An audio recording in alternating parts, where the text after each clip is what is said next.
अस्सलाम वालेकुम रहमतुल्लाहि व बरकातहू। दोस्तों, हज 2027 की तैयारियां शुरू हो गई, आगाज हो गया है। हज 2027 के लिए पूरा हो गया, लोगों का सिलेक्शन हो गया है। अब एक बड़ा जो हज का काम है वो उसके बारे में भी सर्कुलर आ गया है कि जो लोग हाजियों की खिदमत करना चाहते हैं, उनको ट्रेनिंग देना चाहते हैं, ऐसे लोगों के लिए हज कमेटी ऑफ इंडिया ने सर्कुलर नंबर 5 जारी कर दिया है, जिसमें ट्रेनर्स की भर्ती, उनके सिलेक्शन के बारे में पूरा इन्फॉर्मेशन दिया गया है। अगर आप पहले हज कर चुके हैं और लोगों की खिदमत करना चाहते हैं, हाजियों की खिदमत करना चाहते हैं और कमेटी ऑफ इंडिया के ट्रेनर बनना चाहते हैं, ऑफिशियल ट्रेनर बनना चाहते हैं, तो ये वीडियो आपके लिए बहुत ही इंपॉर्टेंट होने वाली है। इस वीडियो में मैं बात करूंगा आपसे कौन अप्लाई कर सकता है, क्वालिफिकेशन क्या होनी चाहिए, सीबीटी एग्जाम का क्या पैटर्न होगा, इंटरव्यू कैसे होगा, इंपॉर्टेंट डेट्स क्या है और ट्रेनर बनने के बाद जिम्मेदारियां क्या। तो वीडियो को आखिर तक जरूर देखिए, इंशाल्लाह आपको फायदा हो। तो सबसे पहले बात करते हैं सर्कुलर का पर्पज क्या है, ये सर्कुलर क्यों निकाला गया है। सबसे पहले समझते हैं कि ट्रेनर का रोल क्या होता है। हर साल लाखों हाजी जो कि सऊदी अरेबिया हज करने के लिए जाते हैं। बहुत से पिलग्रिम पहली बार हज करते हैं तो उन्हें हज के अरकान, सफर, health guideline, Saudi regulation, emergency situation के बारे में प्रॉपर जानकारी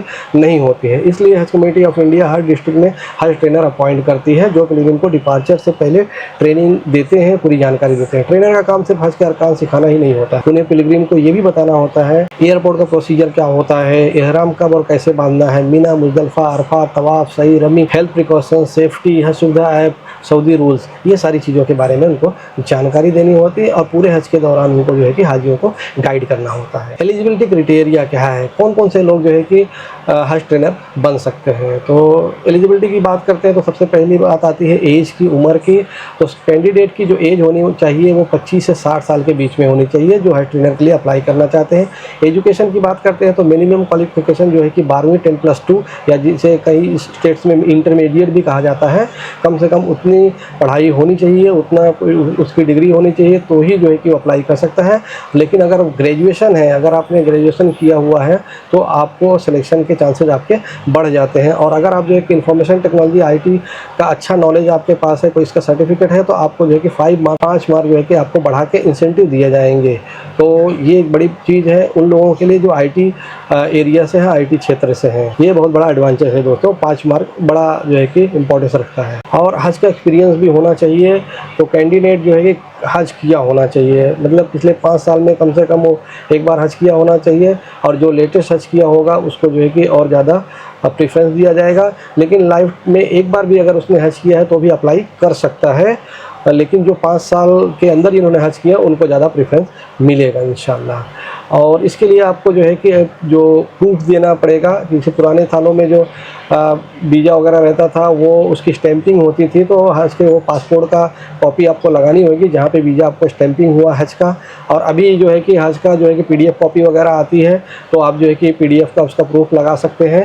या हज कमेटी ने कोई सर्टिफिकेट अगर पहले के दिनों में दिया हुआ है कि आपने हज कंप्लीट किया है तो वो भी लगा सकते हैं। ये 3 प्रूफ आपको, 3 में से कोई एक प्रूफ आपको देना पड़ेगा, ये बताने के लिए कि मैंने हज किया हुआ है। लैंग्वेजेस के बारे में बात करते हैं, कौन कौन सी ज़बान, कौन कौन सी भाषा उनको आनी चाहिए। 3 भाषाओं को प्रेफरेंस दिया गया है, हिंदी, उर्दू और इंग्लिश। इसके अलावा जो आपके स्टेट की जो है कि लोकल लैंग्वेज होगी इंपॉर्टेंट, उसको भी अगर आपको आता है तो प्रेफरेंस दिया जाएगा। लेकिन इन 3 भाषाओं में कोई एक भाषा बहुत अच्छे तरीके से आपको आनी चाहिए, बोलने, लिखने और पढ़ने। इसके अलावा कंप्यूटर का नॉलेज भी आपको अच्छा होना चाहिए। आज के टाइम में डिजिटल सिस्टम बहुत ही इंपॉर्टेंट हो गया, आप सभी को मालूम है इसलिए कैंडिडेट को स्मार्टफोन, कंप्यूटर और हज सुविधा ऐप वगैरह चलाना, उसको यूज करना अच्छे से आना चाहिए। मेडिकल फिटनेस, जो भी कैंडिडेट होगा उसको फिजिकली और मेंटली पूरी तरीके से फिट होना चाहिए। सिलेक्शन के बाद गवर्नमेंट मेडिकल ऑफिसर से एक फिटनेस सर्टिफिकेट भी उसको बनवा के देना पड़ेगा, जिसका फॉर्मेट जो है कि हज कमेटी आपको देगी। क्रिमिनल रिकॉर्ड, अगर कोई क्रिमिनल रिकॉर्ड है तो आप जो है कि अप्लाई नहीं कर सकते हैं। इसके लिए आपको एक सेल्फ अटेस्टेड एफिडेविट जो है कि प्रतिज्ञा पत्र देना होगा, हज कमेटी में जमा करना होगा। सिलेक्शन प्रोसेस कैसा होगा? सिलेक्शन प्रोसेस 3 स्टेज में होता है। फर्स्ट स्टेज होता है वो ऑनलाइन एप्लीकेशन होता है,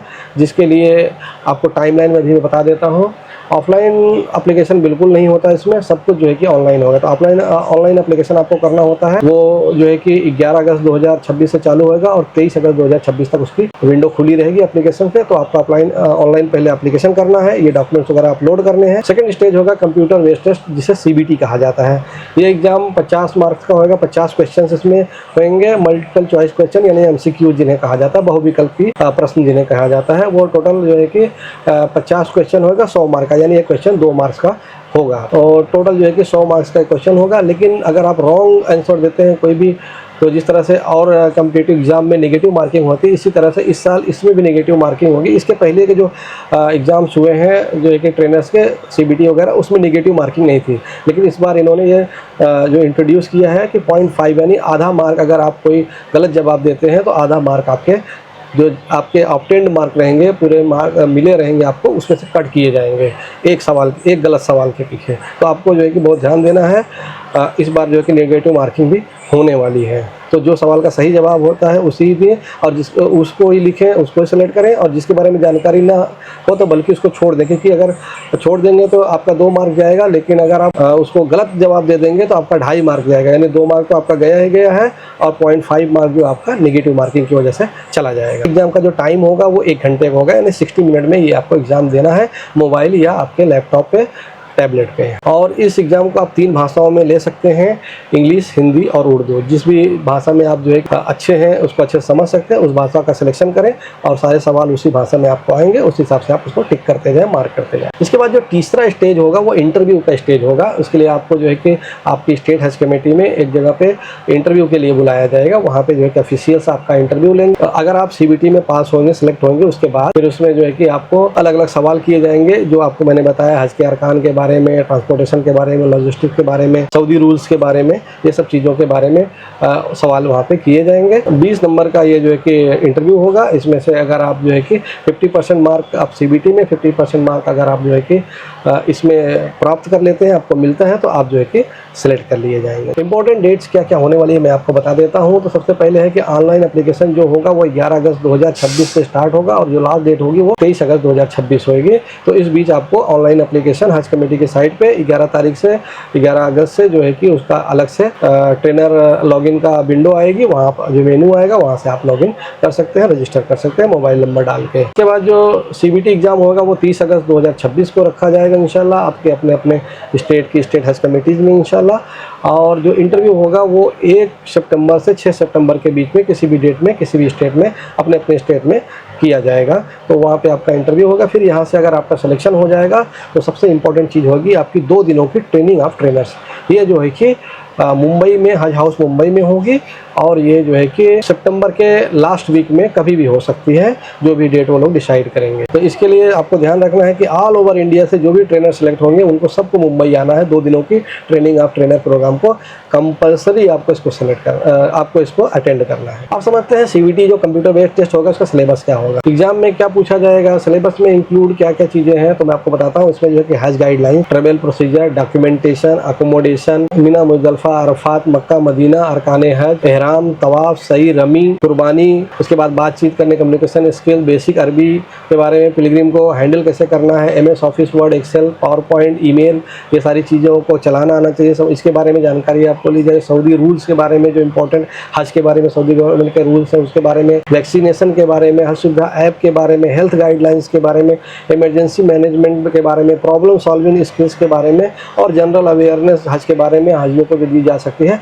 इन सब चीज़ों से मिलते जुलते सवाल जो है ये 50 सवाल आपसे मल्टीपल चॉइस क्वेश्चन पूछे जाएंगे। एक सवाल रहेगा, उसके 4 जवाब रहेंगे, सही जवाब को आपको टिक करना रहेगा, सेलेक्ट करना। तो अगर आप जो है कि हज का ट्रेनर बनना चाहते हैं, एप्लीकेशन करना चाहते हैं, तो इन सब टॉपिक्स को बहुत अच्छे तरीके से आप तैयारी कर लें। ट्रेनर की रिस्पॉन्सिबिलिटी है, मतलब ट्रेनर अगर आप बन गए तो आपकी क्या क्या जिम्मेदारियाँ होंगी। सिलेक्शन के बाद ट्रेनर को असाइंड पिलग्रिम्स की एक लिस्ट मिलेगी। हज कमेटी आपको, स्टेट हज कमेटी आपको लिस्ट देगी 150 हाजियों की आपको, कि ये हाजियों को आपको सिखाना है, पढ़ाना है, समझाना है। तो मिनिमम 3 ट्रेनिंग सेशन आपको करने होंगे। उसके बाद आप जितनी ज़्यादा करें उतना ही बेहतर है, लेकिन 3 तो कम से कम आपको करना है। उसका प्रूफ भी हज कमेटी में आपको बाद में जमा करना होता है रिपोर्ट के साथ में। ट्रेनिंग में हज के रिचुअल्स जो अरकान होते हैं, हेल्थ के बारे में, ट्रेवल के बारे में, सेफ्टी के बारे में, लॉजिस्टिक्स, ट्रांसपोर्टेशन के बारे में, सऊदी रूल्स रेगुलेशन के बारे में, और प्रैक्टिकल हज गाइड जो होती है, हज किस तरह से प्रैक्टिकली किया जाए, वो सब चीज़ें जानकारी आपको देनी होती है। इसके साथ साथ में जो हाजी आपके कैंप में ट्रेनिंग में आते हैं उनकी जो है कि अटेंडेंस भी मेंटेन करनी पड़ेगी। जो लिस्ट आपके पास है उनका साइन लेना पड़ेगा कि इस तारीख को ये हाजी ट्रेनिंग कैंप में आए थे, अटेंड किए थे। और कम से कम 3 ट्रेनिंग कैंप का अटेंडेंस सीट आपको जो है कि बाद में ट्रेनर रिपोर्ट के साथ में सबमिट करना पड़ेगा अपनी अपनी स्टेट हज कमेटी में। उसके बाद ही आपको जो है कि ट्रेनर का जो सर्टिफिकेट मिलता है हज कमेटी की तरफ से वो मिलेगा। इसके साथ ही सबसे बड़ा इंपॉर्टेंट चीज़ ये है कि जो ट्रेनर होता है वो हाजियों से पूरे हज के दौरान भी कनेक्टेड रहेगा, यानी हाजी सऊदी से भी आपको जो है कि कॉल कर सकता है, कुछ उसकी प्रॉब्लम है इसके दौरान, उसको भी आपको गाइडेंस करना पड़ेगा। इसका मतलब आप शुरुआत में क्लास लेके फ्री नहीं हो जाते हैं, आपको बहुत सारा काम उसके बाद भी करना है, हाजी जब तक हज करके वापस नहीं आ जाता है। अच्छा, इसमें सबसे बड़ी एक चीज़ आपको क्लियरिफिकेशन कर देता हूँ, गलतफहमी जो है दोस्तों, ये जो ट्रेनर्स होते हैं इनका काम सिर्फ और सिर्फ इंडिया में ट्रेनिंग देना होता है। इनको हज कमेटी हज के लिए सऊदी अरेबिया नहीं लेके जाती, मतलब आपको सऊदी अरेबिया नहीं ले जाया जाएगा, आपको यहीं इंडिया में रह के काम करना है। और सऊदी में जो हाजी हज पे चले जाएंगे उनको फ़ोन के जरिए, व्हाट्सएप ग्रुप के जरिए उनका गाइडेंस आप कर सकते हैं, आपको करना होगा आपके जो हाजी है उनका। अब बात करते हैं ट्रेनर्स होने के फ़ायदे क्या हैं, बेनिफिट्स क्या हैं। अगर सिलेक्टेड ट्रेनर को, सबसे पहले तो सिलेक्टेड ट्रेनर को जो मुंबई में 2 दिनों की ट्रेनिंग ऑफ ट्रेनर्स के लिए बुलाया जाता है, वहाँ पे उनकी ट्रेनिंग होती है। जो जानकार लोग रहते हैं, प्रोफेशनल्स रहते हैं, उनके जरिए उनकी ट्रेनिंग की जाती है, उनको सारी चीज़ ऑफिशियल बताई जाती है कि किस तरह से हज होगा, वैक्सीनेशन का क्या रूल्स एंड रेगुलेशंस है, हाजियों को इस बार क्या नए रूल्स एंड रेगुलेशंस है, पेमेंट क्या है, और एयरपोर्ट का प्रोसीजर क्या है, इसके बारे में पहले उनको पूरी तरीके से सिखाया जाता था। तो जो भी हज ट्रेनर बनना चाहते हैं उनको ये 2 दिनों तक अच्छे से ट्रेनिंग दी जाएगी, ऑफिशियल जानकारी इनको अच्छे से मिल जाएगी। इसके लिए हज कमेटी जो है कि जो दूर दराज से आने वाले हाजी होंगे जो मुंबई में नहीं रहते हैं, उनको जो है कि 3 टायर AC का आने जाने का जो टिकट होता है उसका टिकट अलाउंस देगी, फेयर देगी। टिकट आपको हज कमेटी में जमा करवाना पड़ेगा, RTGS के जरिए आपको पेमेंट दी जाएगी। और 2 दिन की ट्रेनिंग के लिए 1000 रुपये हर हाजी को, हर ट्रेनर को जो है कि ऑनरेरियम दिया जाएगा, जो कि आपको बैंक अकाउंट जो अभी एप्लीकेशन के टाइम में देंगे उसमें RTGS कर दिया जाएगा। और स्टेट हज कमेटी को 300 रुपया पर पिलग्रिम हज कमेटी ऑफ इंडिया उनको जो है कि ये डिस्ट्रिक्ट लेवल की ट्रेनिंग करवाने के लिए देती है। ये स्टेट हज कमेटी को 300 रुपया पर पिलग्रिम मिलता है। दोस्तों ध्यान रहे, ये पैसा जो है कि ट्रेनर्स को नहीं मिलता है, ट्रेनर्स को कोई पैसा नहीं मिलने वाला है, सिर्फ ये टिकट का पैसा मिलेगा। उसके अलावा सारा काम ट्रेनर्स को खुद करना है। 300 रुपया जो दिया जाता है वो स्टेट हज कमेटी को मिलता है, सेंट्रल यानी हज कमेटी ऑफ इंडिया की तरफ से, ये सारी चीज़ें मैनेज करने के लिए। लेकिन जो ट्रेनर है वो फी सबीलिल्लाह फ्री में ही उनको काम करना, उनको कोई रुपया कोई पैसा नहीं मिलने वाला है। ये जो है कि हज गाइडलाइंस में ये जो सर्कुलर आया, सर्कुलर नंबर 5 में क्लियरली बताया गया है। तो दोस्तों ये जो सर्कुलर है वो आम हाजियों के लिए नहीं है, रिलेटेड उनसे ही है, उनकी बेहतरी के लिए है, लेकिन ये उन लोगों के लिए जो हाजियों की ट्रेनिंग करना चाहते हैं। ये सर्कुलर नंबर 5 है। तो दोस्तों ये थी वीडियो आज की सर्कुलर नंबर 5 के बारे में, जिसके जरिए हज कमेटी ने ट्रेनर्स को जो है कि अपॉइंट करने के लिए उनके लिए वैकेंसी निकाली हुई है हज 2027 के लिए। उम्मीद करते हैं वीडियो आपको पसंद आई होगी। वीडियो को लाइक करें, शेयर करें, हमारे चैनल को सब्सक्राइब कर लें, कमेंट में अपने जो है कि इंपॉर्टेंट राय जरूर से जरूर दें। हमारे व्हाट्सएप ग्रुप को जो ज्वाइन कर लें जिसमें आपके सवालों के जवाब दिए जाते हैं। इस वीडियो में बस इतना ही, अपना ख्याल रखिएगा, मिलते हैं अगली वीडियो में। अस्सलाम वालेकुम।